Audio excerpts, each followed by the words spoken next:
This episode is brought to you by Prime. What if you had one more chance with the one that got away? Sam. You came home. Based on the best-selling novel from Carly Fortune. Every Year After follows childhood friends Sam and Percy as they reunite in the dreamy, nostalgic lakeside town of Barry's Bay. Love can be hard to find. So if you're lucky enough to find that person, never let go. A second chance at first love. Every Year After, now streaming only on Prime. You have one new message. Translating. Disney and Pixar's Hoppers is now available on Disney+. You could say that again. Critics are calling it Pixar's funniest movie ever and a wildly entertaining ride. Blizzard Potato. It's certified fresh and verified hot. Now we party. This is incredible! Wow, I am clearing the rest of the day. Disney and Pixar's Hoppers, now available on Disney+. Rated PG. Study and play come together on a Windows 11 PC. And for a limited time, college students get the best of both worlds. Get the Unreal College Deal. Everything you need to study and play with select Windows 11 PCs. Eligible students get a year of Microsoft 365 Premium and a year of Xbox Game Pass Ultimate with a custom color Xbox wireless controller. Learn more at windows.com/student offer. While supplies last. Ends June 30th. Terms at aka.ms/collegepc.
What's happening?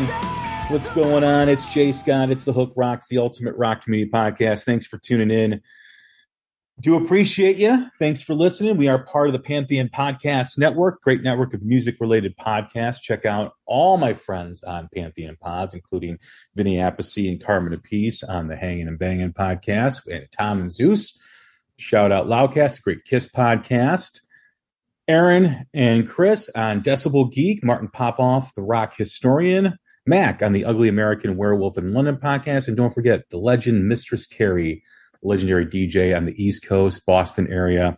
So check out all those and more on pantheonpodcast.com and follow them on social media at Pantheon Pods on Instagram, Facebook, and Twitter. And don't forget to follow The Hook Rocks wherever you do podcasts. We are available everywhere, every podcast platform. Write us a kind review after the episode that you listen to or any of the previous episodes. We always enjoy when you tell us what we're doing, what you like, and how long you've been a fan. You know, we've been doing this now for 3 years, a little over 3 years. So please, take the time to write us a few sentences, and the kind words are always appreciated. You can also find us on Instagram, Facebook, and Twitter at The Hook Rocks as well. Don't forget to set your app to automatic download wherever you do podcasts so you get the latest episode right to your phone, and you have the ability to listen to all previous 400-something episodes that we have. I think we're at 410 or 411 or something like that. So there's a lot for you to listen to, some great interviews, some great topics that we've talked about. And, of course, what we are primarily here doing, and that's talking about new bands, and we have a lot of new music spotlights for the new emerging rock scene that is out there. We've done some great episodes recently, so check out all those. We just had Jennifer Benson from Ignescent, the great Chicago-based hard rock heavy metal band. We did a live album review of the UFO album, the legendary UFO album, Strangers in the Night, as well as we celebrated our 400th episode with members of the Groove Council, my online chat group that is made up of a lot of Twitter followers that talk about new music and share new music.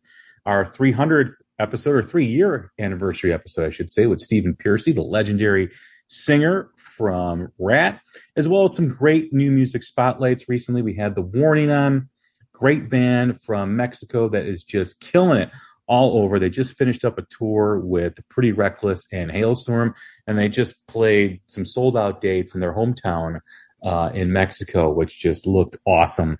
They are a great band. They are on the cusp of greatness, the cusp of superstardom. So check that out as well.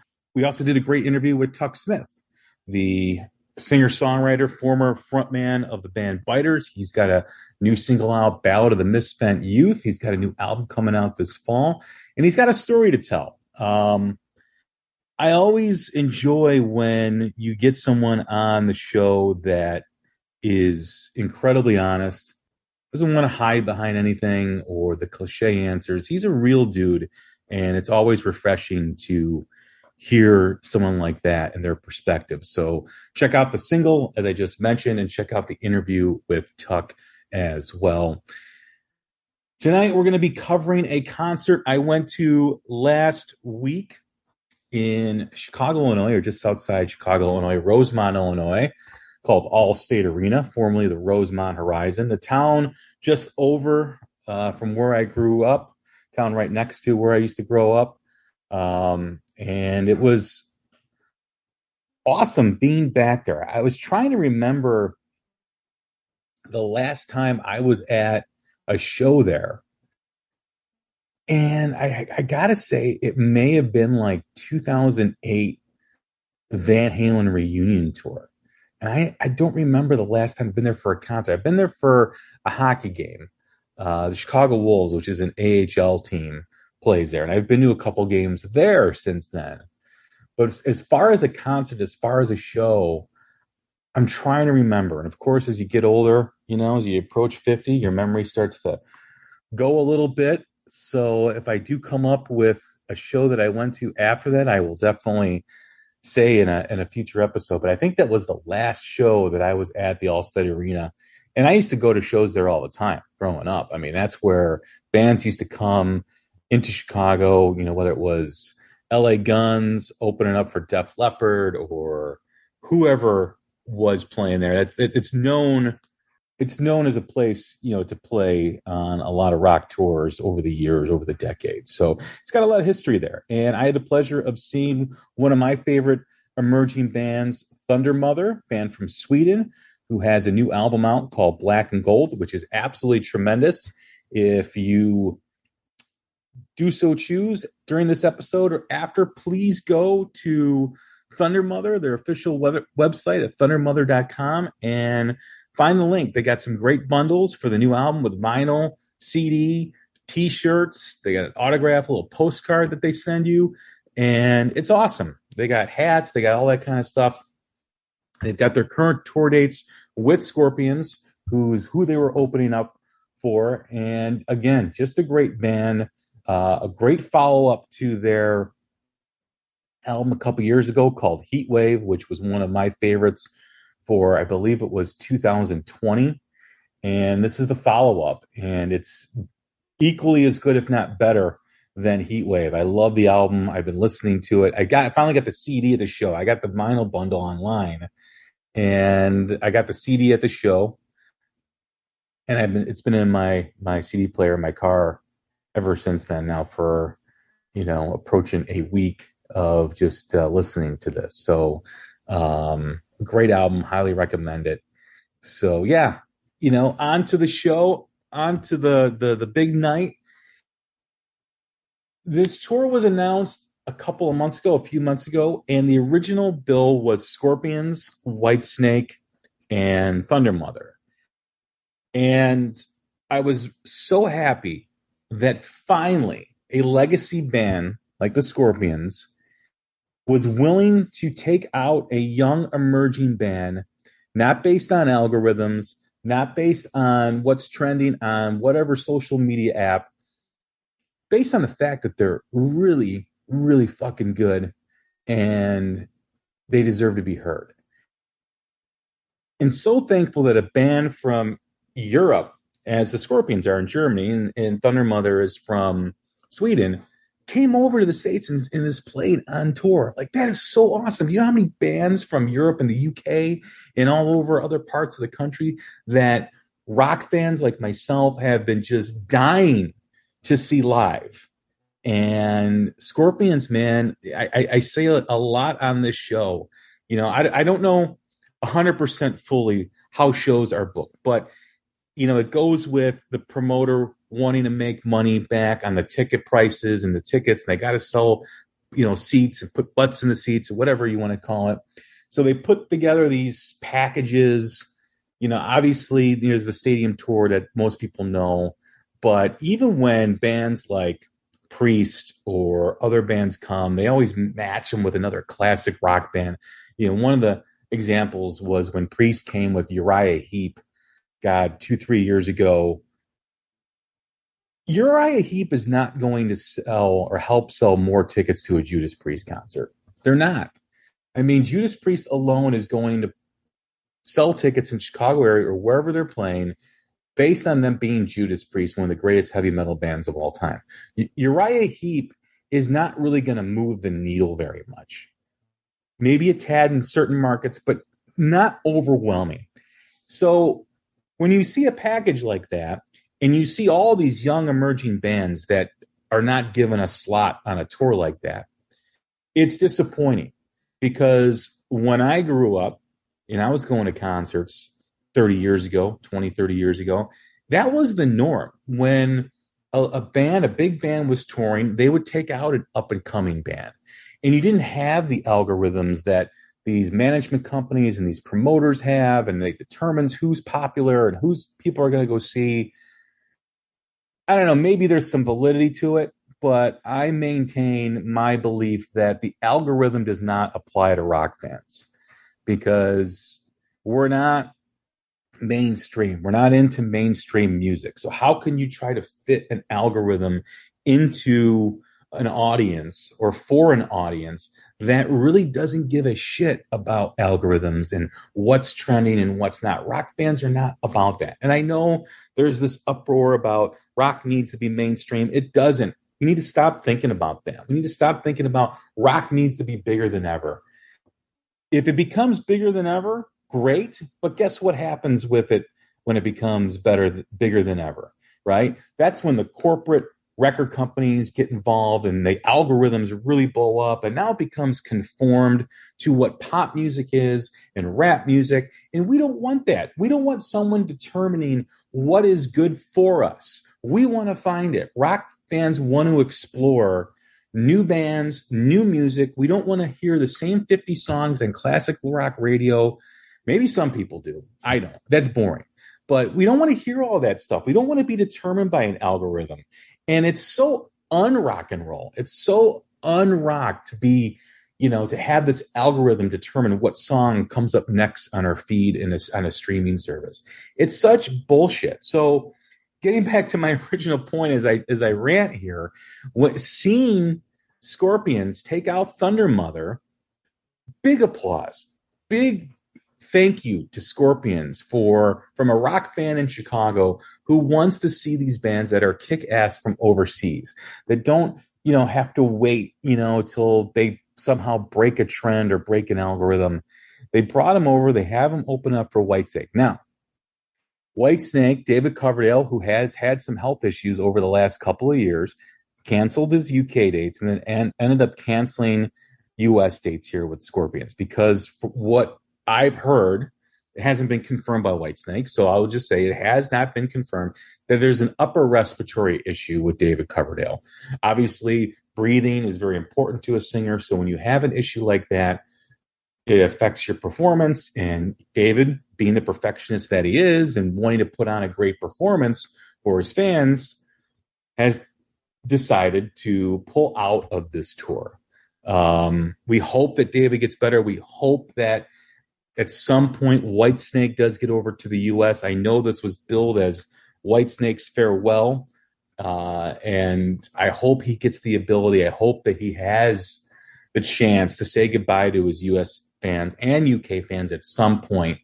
And we hope to get to see David Coverdale. He's one of the greatest frontmen of all time. Great performer, of course, the former singer for Deep Purple, who went into Whitesnake. We just did a legacy show with Zeus from Shout Out Loudcast on the history of Whitesnake, which is not well known by a lot of the U.S. fans. They look at Slide It In and the 87 album as really kind of the beginnings, but there's a whole bunch of stuff before that. So check out that episode if you get a chance. So Whitesnake pulls out. Now, Scorpions could have probably filled it with another band. Could have done that. It may have been too late in the game. Probably is one of the reasons why they didn't. But I had a lot of questions going to the show. Like, how are they going to fill the time that was allocated for Whitesnake? Are they going to give Thundermother more time on stage? Which is the best case scenario, right? Out of something bad, something good happens. I'm sure Thundermother wanted to play with both Scorpions and Whitesnake. Whitesnake pulls out, and lo and behold, the best case scenario happened. I got to see Thundermother pretty much play an hour set, give or take, play about 10 or 11 songs, which is unheard of for an opening act, opening for a legacy band. It was fantastic. It was awesome. It was like, wow, like Scorpions, stepped up and got this band on this tour. And then they let them play to an audience, which we'll get into in a second here, for an hour. I mean, that's a lot of exposure for a young band from another country in the U.S. being able to do that. And because I've been so passionate about bands doing that for so long, and very few do, to see Scorpions and then to experience seeing it with Thundermother, I was extremely happy. And my partner in crime that night, High Stick Mick, you can follow him at High Stick Mick. Yeah, we both enjoyed the show, and we had that same question: what were they going to do? Is Thundermother just going to play for a half hour, 5-6 songs, and then Scorpions are going to go on early and it'll be an early night? That wasn't the case at all. And like I said, I can't describe how excited I was to see that, because I just think that is one of the key things that's missing in rock music today, is these legacy artists not caring about the algorithms, taking these young bands out that are good, which is all that should matter. They're good. They can play. Let's get them on tour. Seeing Scorpions do it and then giving them more time because the opportunity opened itself up for that because of Whitesnake pulling it out of the tour. So I was happy, just that. And I kept thinking to myself, when are they going to go off? And they kept playing, and they played 11 songs, and we'll get into the set list here shortly in the performance. But yeah, that was awesome. That was in itself worth seeing the show. And then the crowd, right? Because when you're on a triple bill like this, and a lot of bands are after you, a lot of these legacy artists are after you, it's just be honest that most of the crowd is not coming to see the opening act. Most of the people are going to get there late, and they're there for the legacy artist. I saw the stadium tour in July at Wrigley Field in Chicago. Def Leppard, Motley Crue, Poison, Joan Jett, and the new band Classis Act. Classis Act was the best band on the bill. They were the best band on the bill. They didn't have any special sound, which most, of the new bands are not going to get the good board. They're going to get the stock board, the mixing board for a live performance, the soundboard. And, you have at it. And Classis Act was great. And all the bands that came after that was kind of like a slow decline. Def Leppard was really good, but we're not here to talk about the stadium tour. We're going to continue talking about Thundermother. But like I said, the crowd typically doesn't show up for the first band, and you'll probably get 20% capacity at that point, 15%. Man, it was awesome. The crowd, I would say the capacity when Thundermother went on, and probably the whole night, was anywhere between 90 and 95% full, which is, it's an 18,000 capacity arena. So you got to figure there was probably about 16,000 plus there. Okay. It wasn't totally sold out, but it was pretty close. You know, there was probably about 1,500, 1,800 open seats, maybe. Not much. Not many seats were open. And to have Thundermother have that opportunity to play for a full crowd that was engaged, that was really digging the band, was awesome. I can't say enough about it. The performance was off the charts. I didn't really know what I was expecting with them, right? Their albums all sound great. Like I said, Heatwave in 2020, and get the new one, Black and Gold, that just came out last month. But that really is, you know, the defining moment is when they go on stage and they perform the songs that you've heard and how they can match what is on the record, what is on the album. And they nailed it. They killed it. They absolutely killed it. The band sounded tremendous. The song selection was great. There's a couple songs I wish they would have played, but hey, you know, they played a lot from the new album, which is what they should. Guernica Mancini, who I've had on the show a couple times. We had her on as a New Music Spotlight, I think in the beginning of 2021 or some point during the year. And then she recently came back earlier this year, and she did a Conversations and Collaborations episode with Nick Reese, the lead singer of Joyous Wolf. If you haven't checked out that episode or the New Music Spotlight, please do. Guernica is great. She's very engaging in the conversation. The Conversations and Collaborations episode received a lot of great feedback. So check that out. I think that aired in May, I want to say. But great episode nonetheless. But she killed it. I mean, her voice is absolutely tremendous. Incredible. And live. And, you know, the whole band itself was fantastic. And, you know, getting into the song selection of the set list, you know, they opened up with Whatever, The Road Is Ours, Dog from Hell, which is from the Heatwave album, great tune, one of my favorites. Try With Love, back in 76, another great song that I love. The title track to the new album, Black and Gold, Loud and Free, I Don't Know You, which is one of my favorite songs on the album, if not my favorite. It's a very melodic, and it would be considered a mainstream rock song if this had come out years ago, right? Again, rock is not mainstream. It's not close to being mainstream, but if there was a mainstream rock song that is going to get played on the radio back when radio was good and not shit like it is now in the U.S., not except for some great independent stations. There's a few of them out there. But I Don't Know You was absolutely phenomenal. We Fight for Rock and Roll, a great anthem. And Watch Out, which was the first single from the new album that they released. Great, went over well with the crowd. And finished up with Driving in Style, which is another great tune. All the songs were well received. All the songs were great. They were just, man, I can't say enough about the performance.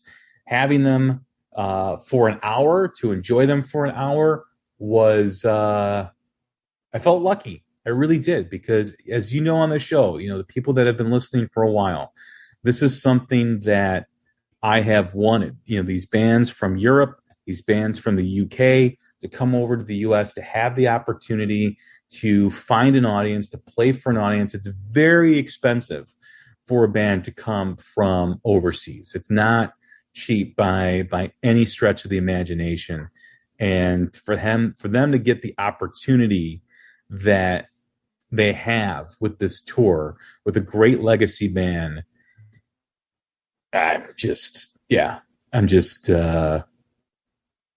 it's just a great opportunity for them. And they delivered. They absolutely delivered. When you talk about the female bands that are out there, and I don't really like to distinguish female bands with rock bands. I consider them all rock bands, but it has to be said that there is a heavy presence with female rock bands right now.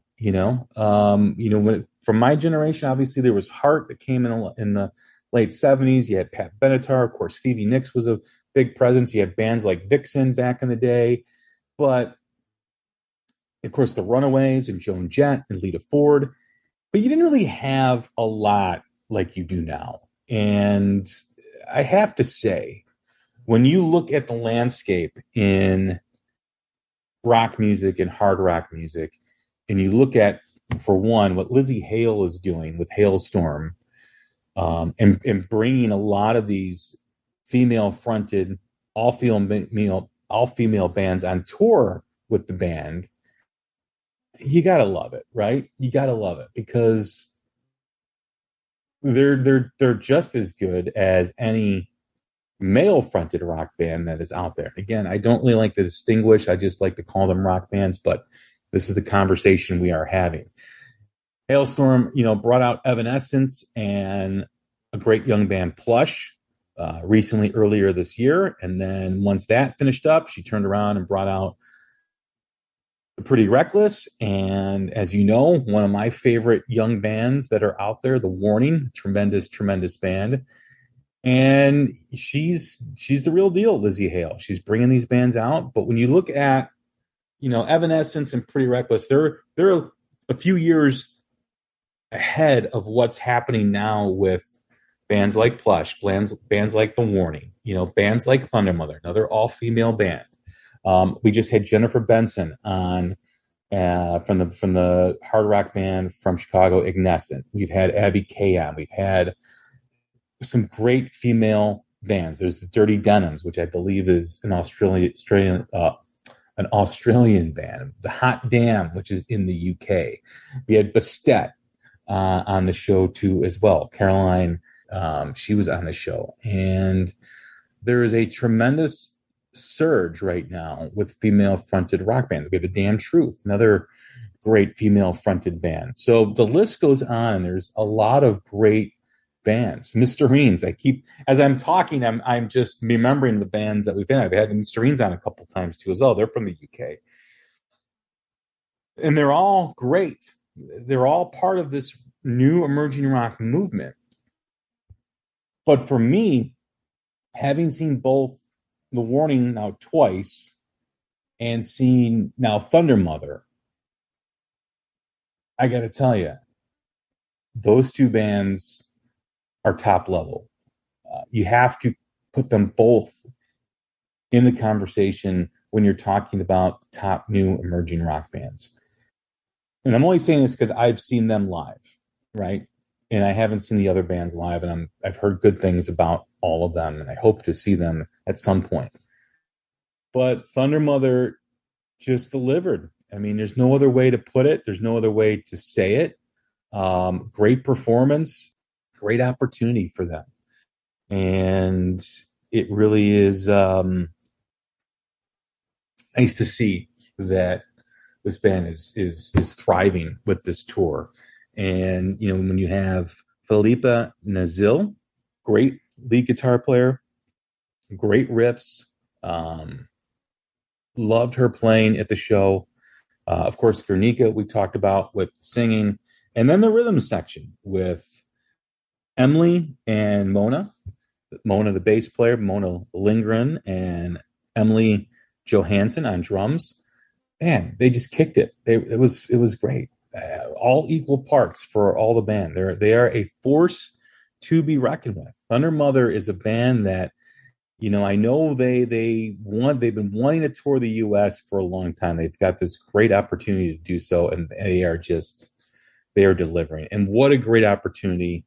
Thankful for the Scorpions for that opportunity. I'm sure they're thankful. We're thankful as rock fans, who's ever listening, to be able to see them. And I know they're doing some small club dates in between. I know, Guernica's got to rest her voice. She doesn't want to overdo it, but I know they're kind of picking their spots where they're playing. So if you do get a chance to see them at a club, you're very lucky. I would love to see that. I wish they would have done that in Chicago.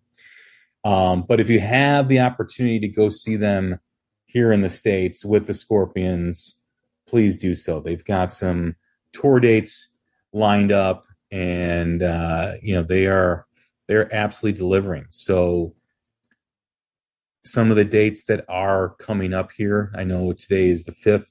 They're playing in Atlantic City, New Jersey, but they'll be in Belmont Park, New York. They're going to make their way to Connecticut, then down to Florida for a couple dates, then over to Texas and Oklahoma for a handful of dates, then Denver, Colorado.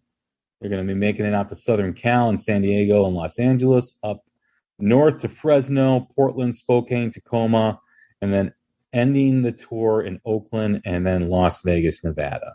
And I really hope this is an opening for them to come back and play some of these clubs across the U.S. I really hope this isn't just a one and done for them. We need more things like this to happen. We need more legacy bands to pick these young bands because they're good, because their music's good, not because of what some freaking computer program is telling you. Fuck that shit. It's got to stop. It's got to stop. And I hope more bands see this and recognize that this needs to be done more. And enough of relying on algorithms. Like I said, rock bands do not adhere to algorithms. We don't care what the algorithms are telling us. We just don't. Don't put us in a category like you do with pop music. That's a big mistake. That's just not going to happen. One great story that I want to tell you about the show. So I ordered the vinyl bundle prior, to the album, being released. So I pre-ordered it. I got it. It's been great. And I got it. They got a t-shirt, Thundermother t-shirt. So I wore it to the show. And I usually don't wear the band's shirt that I'm seeing that night, right? It's just kind of something that I was taught when I was a young rock and roller, but my older brother and his friends, you don't wear the shirt of the band that's playing. It's not cool. Whatever. I'm 47. What am I doing? So I wore the Thundermother shirt. And walking into the show to meet Mike, I got a couple compliments prior to the show. Like, hey, man, Thundermother rocks, black and gold. People were fist bumping me, about a handful of people. After the show, when I'm walking out, dude, that shirt's not at the merch. Where'd you get that shirt? And I would tell people, oh, you got to order it online. They got a bundle with a vinyl and signed postcard and all this stuff. You get the t-shirt. Oh, it's a badass shirt. It's a really cool looking shirt. It's a cover of the album. And I had people coming up to me like, man, I didn't realize this band. I never heard of this band before. They're so good. They're so awesome. All these compliments, at least a dozen, as just from like the moment I left my seat till I walked out in the parking lot. It was great. It was a good feeling that they connected with the crowd. Obviously, we saw it during the show, but for people to just randomly walk up to someone these days, which is, you never know the way the world is. When someone approaches you, you're like, oh boy, this is it. But again, what makes rock and roll so great is we're a community. We are a family. And to have that happen, I felt great for the band. I really did. I felt great that people saw the shirt and people were comfortable enough and impressed enough to say something to me. So I thought that was really, really cool. And it was a great show. It's a great opportunity for them. They got to play a longer set than most opening acts. Scorpions, good on you guys, man. Good on you for doing this. I cannot stress enough how important it is and how appreciative we as rock fans are that you are doing this. Because I can't tell you how many bands, when they announce their tour, and it's a legacy artist, and I quickly look to see who's opening. And this was the one time that I was not disappointed. Obviously this is a stadium tour, all that stuff too, a classes act, that's a 5-bill thing. But I'm just talking about touring with one other band or 2 bands. It's great to see that. So good on you, Scorpions, for doing this. Scorpions were great too. Scorpions deliver. If you know anything about the Scorpions, they've got a great reputation of being live, and they do not disappoint. It's been a long time since I've seen them, and they were great. Also, seeing Matthias Jabs standing on the side of the stage in front of the crowd, checking out the show prior to them going on. That's really cool too. That's badass. So Thundermother, go check them out. Check them out, thundermother.com. Go check out the live dates, see if they're playing at some clubs in your area. I hope they make it back to the U.S. I hope this is as successful as I'm thinking it is. If anything else, this is a great opportunity, and they're making a great impression on a lot of rock fans every night when they play. So, go check out this tour. All right, this is the tour to see when you got a young up and coming band that are just killing it, and a great legacy artist, the Scorpions. You can't beat it. So I'm Jay Scott. This has been another concert review on the Hook Rocks. Hope you enjoyed it. Hope you enjoyed my ramblings and rants, but I'm still fired up about this show. So go see it. Take care of each other.